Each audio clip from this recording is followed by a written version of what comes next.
Se anche tu come me, in questo mondo dominato dal digitale, ami ancora la pellicola, sia per realizzare video che per le fotografie, ho trovato una soluzione. Si chiama The-Answer. E sì, è un software, ma è un software che ti consente di applicare degli effetti ai video e alle foto digitali per renderli simili alle pellicole. Leggere un libro, sfogliare un album di fotografie, riscaldarsi davanti a un camino, cosa hanno in comune?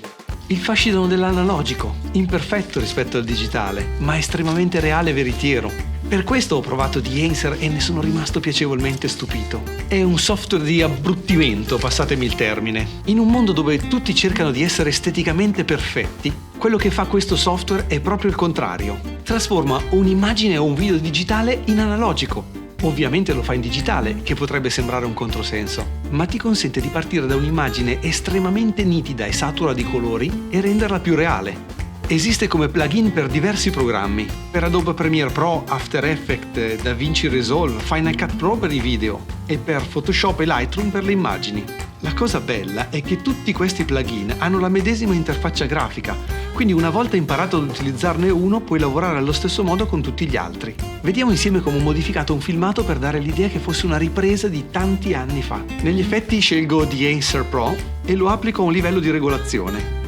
Poi, nelle sue proprietà, scelgo il tipo di sorgente, il tipo di pellicola che voglio emulare. Ho tantissime regolazioni che posso fare sulle luci, sui contrasti, sulla granulosità della pellicola, sui bagliori, sui difetti della pellicola e sulla vignettatura e tanto altro ancora, nonché regolare quanto l'effetto deve essere visibile. Io l'ho impostato all'80%, in modo da poter preservare un minimo di colore per simulare una pellicola sbiadita nel tempo. Posso agire analogamente sulle immagini in Photoshop, per trasformare uno scatto in qualcosa di più suggestivo, almeno dal mio punto di vista. Per quanto riguarda i video, trovo molto utile una funzione per effettuare il color grading di una ripresa fatta in log, che ha innumerevoli modelli di macchine fotografiche tra cui scegliere, ma soprattutto l'iPhone. Ho riscontrato solo 2 punti negativi nei plugin per Adobe After Effects e Premiere Pro. Quando scegli un'impostazione di pellicola devi cliccare su di essa per vederne l'effetto, mentre sarebbe stato molto utile vedere subito un'anteprima scorrendo solo sul nome, senza doverlo scegliere ed applicare. In Photoshop questo problema non si pone, avendo messo dei thumbnail tra i quali scegliere con l'anteprima. L'altro aspetto che personalmente mi disturba è che per attivare un effetto devo abilitarlo alla fine delle sue impostazioni, il che è poco intuitivo.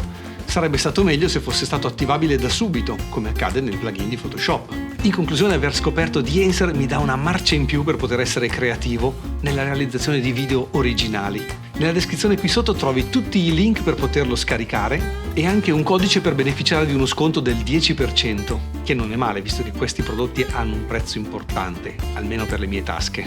Se ti è piaciuto questo video premi mi piace e iscriviti al canale se non l'hai ancora fatto e lasciami un commento, mi piacerebbe sapere cosa ne pensi tu. Ciao e ti auguro una buona giornata!